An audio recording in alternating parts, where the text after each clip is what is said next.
Hello नमस्कार दोस्तों, आपके अपने चैनल नीरज जी के प्लेटफॉर्म पे आपका स्वागत है। जैसा कि हम लोग पढ़ रहे हैं मध्यकालीन इतिहास के इस चल रहे श्रृंखला में हम लोग गुलाम वंश के बारे में दो भागों में अध्ययन कर चुके हैं। वहीं आज हम खिलजी वंश के बारे में अध्ययन करेंगे और आशा करते हैं कि ये वीडियो आपको पसंद आता होगा। चलिए अच्छा प्रारंभ करते हैं। तो खिलजी वंश है ये 1290 से लेकर 1320 तक यह चला। यह समय तो काफ़ी लंबा नहीं था, लेकिन इसमें सबसे महत्वपूर्ण जो बिंदु है, सबसे ज़्यादा तो एक शासक उभर कर आता है जिसका नाम है अलाउद्दीन खिलजी, जो 1296 में शासक बनता है और 1316 तक यह शासन करता है, और जिससे हर एक कंपटीशन एग्ज़ाम में बहुत क्वेश्चंस बनते हैं। हमारा पूर्ण रूप से ध्यान जो है अलाउद्दीन खिलजी पे होगा और कोई भी एग्ज़ाम हो यहाँ से क्वेश्चंस ज़रूर बनते हैं। तो आइए देखते हैं खिलजी वंश के बारे में। तो खिलजी वंश के जो संस्थापक हैं या जो खिलजी वंश के संस्थापक थे, उनका नाम था जलालुद्दीन फिरोज खिलजी। तो जलालुद्दीन फिरोज खिलजी ने ही खिलजी वंश की स्थापना की 1290 ईस्वी में, और जो इनका राज्याभिषेक हुआ था यह किलोखरी के महल में हुआ था। जो किलोखरी है ये दिल्ली के पास पड़ता है। जब इनका जो राज्याभिषेक हो रहा था तो उस समय जलालुद्दीन फिरोज खिलजी की आयु 70 वर्ष थी। कहने का मतलब है कि जो जलालुद्दीन फिरोज खिलजी जो काफ़ी एजिस थे, और एजिस होने की वजह से ये जो अपना कार्यभार जो है अपना नहीं चलाते थे, बल्कि किसी न किसी सेनापति के माध्यम से अपने जो शासन चलाने में योगदान करते थे और उन्हीं की मदद से ही और अपना पूरा कार्यभार चलाते थे। तो ऐसा भी प्रश्न पूछा जाता है कि सल्तनत काल में ऐसा कौन शासक था जो सबसे ज़्यादा बुजुर्ग था या जिसकी आयु सबसे ज़्यादा थी, तो वो खिलजी वंश के संस्थापक जलालुद्दीन फिरोज खिलजी हैं। इसको हम याद रखेंगे। और इसी क्रम में तो उसी में एक शासक था जलालुद्दीन फिरोज खिलजी। तो 1296 ईस्वी में इसे दक्षिण अभियान करने के लिए जलालुद्दीन फिरोज खिलजी भेजता है, क्योंकि उत्तर भारत में तो खिलजी वंश का पूरा अधिकार हो चुका था। अब वह दौर था कि जो दक्षिण भारत में अब खिलजी वंश का भी आधिपत्य पूरा बने। तो ऐसे में जो जलालुद्दीन जो है अलाउद्दीन खिलजी को भेजता है। ये अलाउद्दीन खिलजी जो है ये इसका भतीजा होता है, मतलब जलालुद्दीन फिरोज खिलजी का यह भतीजा होता है। तो इसे दक्षिण अभियान के लिए भेजता है। जब यह दक्षिण अभियान में वहाँ जाता है तो वहाँ के शासक थे रामचंद्र देव को पराजित करता है, और वहाँ से ये बहुत ज़्यादा संपत्ति हासिल करता है। कहने का मतलब एक चीज़ आप याद रखेंगे कि ऐसा सल्तनत काल का प्रथम शासक था जिन्होंने सबसे पहली बार दक्षिण में आक्रमण करने का प्रयास किया था। वो कौन था? अलाउद्दीन खिलजी था। मतलब इससे पहले कोई भी ऐसा शासक नहीं था जिनका ध्यान जो है दक्षिण भारत की तरफ जा। मतलब ये पहला शासक था जिन्होंने दक्षिण भारत पर अभियान किया और वहाँ शासन कर रहे थे। यादव वंश का शासन चल रहा था। रामचंद्र देव को पराजित करता है और वहाँ से काफ़ी सारा धन हासिल करके लाता है, और जलालुद्दीन फिरोज खिलजी को उतना धन जितना लेके आता है उतना तो नहीं देता है, और थोड़ा बहुत धन देता है, और ज़्यादातर धन वो अपने पास रख लेता है। और रखने के बाद और यह कहता है कि मतलब अपने मन में विचार करता है कि अब तो मैं राजा बनने लायक हो गया हूँ और मेरे पास इतनी संपत्ति हो गया है कि वाकई में अगर राजा बनने लायक हूँ तो मैं हूँ। तो ऐसे क्रम में यह क्या करता है, अपने बुजुर्ग चाचा की यह हत्या कर देता है और अब खिलजी वंश का यह शासक बन जाता है, जो एक महत्वपूर्ण शासक उभर कर आता है। तो हम जानेंगे अलाउद्दीन खिलजी के बारे में, जो काफ़ी इम्पॉर्टेंट है, इसे आप ध्यान रखेंगे। तो इसका समयकाल जो है 1296 से 1316 ईस्वी तक यह शासन करता है। और यह जो है अलाउद्दीन खिलजी कौन था? तो यह जलालुद्दीन फिरोज खिलजी का भतीजा था या इसका दामाद था। कहने का मतलब है कि ये जो है दामाद भी था इसका, जलालुद्दीन फिरोज खिलजी का, क्योंकि जब ये शुरू में अपने प्रारंभ दौर में इसका जो चाल चलन और इसका बिहेवियर मतलब काफ़ी अच्छा था, तो जलालुद्दीन फिरोज खिलजी ने अपनी बेटी का विवाह जो है अलाउद्दीन खिलजी से कर देता है, और इसके बाद यह इसका ससुर हो जाता है। कहने का मतलब है यह इसका दामाद, मतलब जलालुद्दीन फिरोज खिलजी जो है अलाउद्दीन खिलजी का दामाद हो जाता है। सॉरी, मतलब जो अलाउद्दीन खिलजी है यह जो है दामाद हो जाता है किसका? जलालुद्दीन फिरोज खिलजी का। ठीक, और आगे देखते हैं।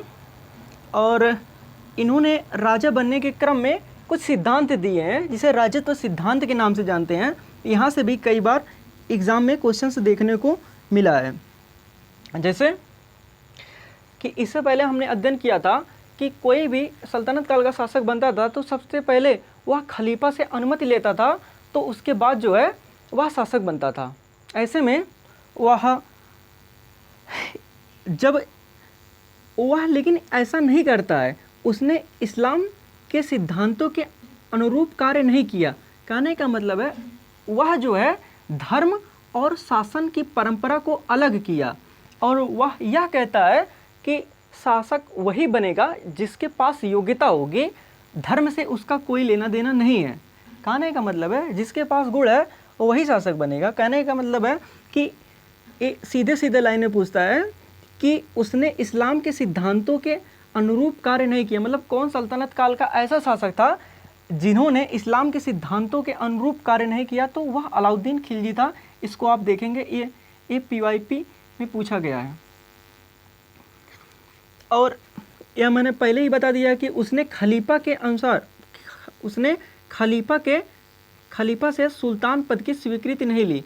कहने का मतलब है ये जो इस्लाम के जितने भी सिद्धांत थे यह जो है अलाउद्दीन खिलजी उसको नहीं मानता था। और यह मतलब अलाउद्दीन खिलजी जो है यह एक निरंकुश शासक था। निरंकुश शासक, इससे पहले भी बलबन के बारे में हमने अध्ययन किया है, वह भी एक निरंकुश शासक था। निरंकुश शासक का तात्पर्य है कि इसमें जो है राजा की भलाई, मतलब राजा के लिए जो सही है राजा वही करेगा। उसमें जो है प्रजा की चाहे हत्या करनी पड़े या प्रजा की चाहे कोई भी नुकसान हो जाए उससे हमको नहीं मतलब है, जो राजा के लिए ज़रूरी है वो होना चाहिए। निरंकुशता से मतलब ये है, इससे पहले भी हम लोग बलबन के बारे में जाने थे इसके बारे में। तो आगे जानेंगे कि विद्रोह से संबंधित कि स्वाभाविक है कि जो राजा अपने चाचा और ससुर की हत्या करके गद्दी पर बैठा हो तो ऐसे में उसके जो रिश्तेदार थे और सरदार थे या जो साम्राज्य में रहने वाले लोग थे, ऐसे में वो लोग विद्रोह कर रहे थे कि ताकि ये जो है इसको इसके पद से हटाया जाए, एक शासक पद से हटाया जाए और कोई और बैठे। तो उस समय में प्रमुख चार विद्रोह हुए, लेकिन यह अलाउद्दीन खिलजी जो है इस विद्रोह को दबाने में तो सामर्थ्य रहा, लेकिन वह अब यह नहीं चाहता था कि कोई भी उसके खिलाफ ये ऐसा करें कि फिर से विद्रोह हो। तो वह ऐसे में क्या करता है कि विद्रोह को दबाने के लिए वह 4 प्रकार के अध्यादेश जारी करता है। और प्रश्न पूछेगा कि ऐसा कौन शासक था जिसने विद्रोह को दबाने के लिए अध्यादेश जारी किया? तो वो अलाउद्दीन खिलजी था। इसे भी हम याद रखेंगे, ठीक। और 4 अध्यादेश कौन था? तो पहला अध्यादेश था कि दान, उपहार, पेंशन में दी गई भूमि को वापस ले लिया। कहने का मतलब है कि जब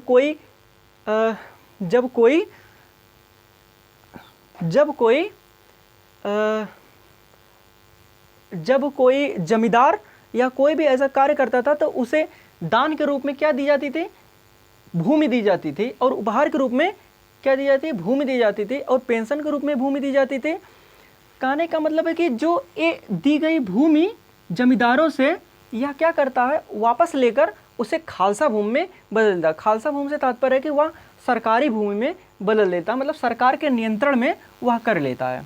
तो पहला अध्यादेश तो यह था। और इसके अलावा दूसरा अध्यादेश था कि अच्छे गुप्तचर विभाग की यह गठन करता है। कहने का मतलब है कि जब मार्केट में अच्छे गुप्तचर रहेंगे तो यह वह नहीं कर पाएंगे कि मतलब कि कोई उसके लिए कोई कूटनीति तो नहीं बन रहा है, मतलब उसके लिए वह जो है गुप्तचर विभाग का गठन करता है। और ऐसे में काफ़ी हद तक ये सफल भी रहता है कि अगर मतलब मार्केट में गुप्तचर घूमेंगे तो उसके प्रति कोई भी रणनीति नहीं बन पाएगा कि इसे उसके पद से कैसे पदच्युत किया जाए। ठीक। और तीसरा अध्यादेश था कि शराब, भांग और जुआ जैसी प्रथा पर यह प्रतिबंध लगा देता है अलाउद्दीन खिलजी। अलाउद्दीन खिलजी को यह लगता था कि अगर कोई शराब या भांग या जुआ जैसी प्रथा, मतलब कोई अगर मिल के अगर महफिल सजेगी भांग, जुआ, शराब की, तो कहीं ऐसा ना हो कि मैं राजा हूँ और मेरे प्रति एक कूटनीति बना रहे हों और मुझे पद से हटाने के लिए। तो ये कहता है कि जो शराब, भांग, जुआ जैसी प्रथा पे प्रतिबंध, मतलब कोई ऐसा नहीं होगा कि मतलब सब लोग मिलकर या कोई महफिल सजे, महफिल में बैठ के सब लोग शराब या भांग, जुआ, तो ये मतलब इस पर भी यह प्रतिबंध लगाता है कि उसकी गद्दी कहीं चली ना जाए। इसके अलावा यह अमीर एवं सरदारों की दावतों और विवाहों के संबंधों में प्रतिबंध लगाया। कहने का मतलब जो अमीर सरदार थे, जो अमीर थे और सरदार थे, जो दावत, मतलब कोई दावत पे बुलाएंगे और दावत में लोग बुलाएंगे तो लोग एक दूसरे से मिलेंगे जुलेंगे और काफ़ी लोग इकट्ठा होंगे, तो उसमें कहीं मैं राजा हूँ, मेरे प्रति कोई कूटनीति ना हो जाए फिर से। तो वह क्या करता है कि इस दावतों पर क्या करता है, प्रतिबंध लगाता है अलाउद्दीन खिलजी। और इसके अलावा विवाह संबंधों पर भी प्रतिबंध लगाता है कि कोई भी अमीर जो है अमीर से शादी नहीं करेगा और कोई अमीर से शादी नहीं करेगा। कहने का मतलब, और विवाहों की दावतों पर भी यह प्रतिबंध लगाता है अलाउद्दीन खिलजी। कहने का मतलब है यह प्रमुख 4 अध्यादेश अलाउद्दीन खिलजी देता है और विद्रोह को दबाने का काफ़ी हद तक प्रयास करता है। इसके अलावा हिंदुओं पर कठोर नीति के तहत उन्हें निर्धन बनाने का प्रयास किया गया ताकि वो भी विद्रोह ना कर सके।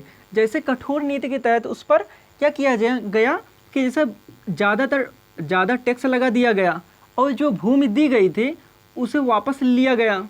तो ऐसे में उन्हें ये सब प्रक्रिया अपना कर उन्हें गरीब करने का प्रयास किया गया हिंदुओं को। कहने का मतलब है सभी को यह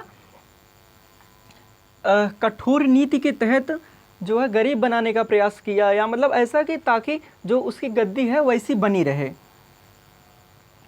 तो ये जो है प्रमुख अलाउद्दीन खिलजी के बारे में है। और कोशिश करेंगे कि आगे हम पढ़ने का प्रयास करेंगे राजस्व के बारे में और कर व्यवस्था के बारे में। जैसे कि आगे यह जो है कर पहले हर जो है शासक 1/3 टैक्स लेते थे, यानी कि 1/3 टैक्स लेते थे, लेकिन यह जो है इस टैक्स को बढ़ाकर यह 1/2 कर देता है, यानी कि 50% टैक्स कर देता है। और इसके अलावा 2 और नए टैक्स जारी करता है, जैसे चराई कर या घरी कर, जैसे कि दुधारू पशुओं पर भी टैक्स लगा दिया। इसके अलावा घर में रहने के लिए भी टैक्स लगा दिया गया। और इसके अलावा ये भी करता है कि जो भूमि है अब पैमाइश के आधार पर, मतलब अलाउद्दीन खिलजी ऐसा प्रथम शासक था जिसने जो है पैमाइश के आधार पर भूमि का टैक्स लेने का प्रयास किया। इसे हम कल पढ़ने का प्रयास करेंगे और डिटेल से। इसके अलावा अलाउद्दीन खिलजी जो है सैनिक सुधार करता है। यह जो अस्थाई सेना रखता है अलाउद्दीन खिलजी, क्योंकि इससे पहले सैनिक को बुलाया जाता था कि सैनिक आवे, मतलब अब युद्ध करना है उसके लिए जो है बुलाया जाता था, लेकिन यह जो है परमानेंट कर दिया, मतलब जो एक बार भर्ती हो जाएगा वो परमानेंट हो जाएगा। कहने का मतलब है कि वह यह चाहता था कि इसके प्रति जो सैनिक भी विद्रोह ना करे। अगर अस्थाई रहेंगे तो ठीक रहेगा, नहीं तो सैनिक भी इसके प्रति विद्रोह कर सकते हैं। और ये प्रथम शासक था जिसने अस्थाई सेना रखने का प्रयास किया। और इन्होंने नगद वेतन देने का प्रयास किया। इससे पहले भूमि दिया जाता था, लेकिन अलाउद्दीन खिलजी ने नगद वेतन देने का प्रयास किया। और इसके अलावा सैनिकों की हुलिये लिखने की प्रथा, इसके अलावा घोड़े दागने की प्रथा अलाउद्दीन खिलजी स्टार्ट करता, जिसे हम कल डिटेल से पढ़ने का प्रयास करेंगे। और बाजार व्यवस्था के बारे में पढ़ने का प्रयास करेंगे, क्योंकि अलाउद्दीन खिलजी अपने बाजार व्यवस्था के लिए काफ़ी प्रसिद्ध है, क्योंकि यह जो है जब तक शासन किया अपने कार्यकाल के दौरान किसी भी चीज़ का रेट बढ़ने नहीं दिया, क्योंकि अगर रेट नहीं बढ़ेगा तो उसके सैनिक जो है कभी विद्रोह नहीं करेंगे।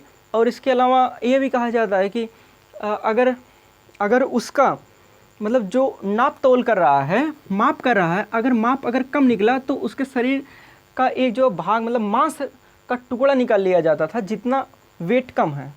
तो इसे भी हम पढ़ने का प्रयास करेंगे।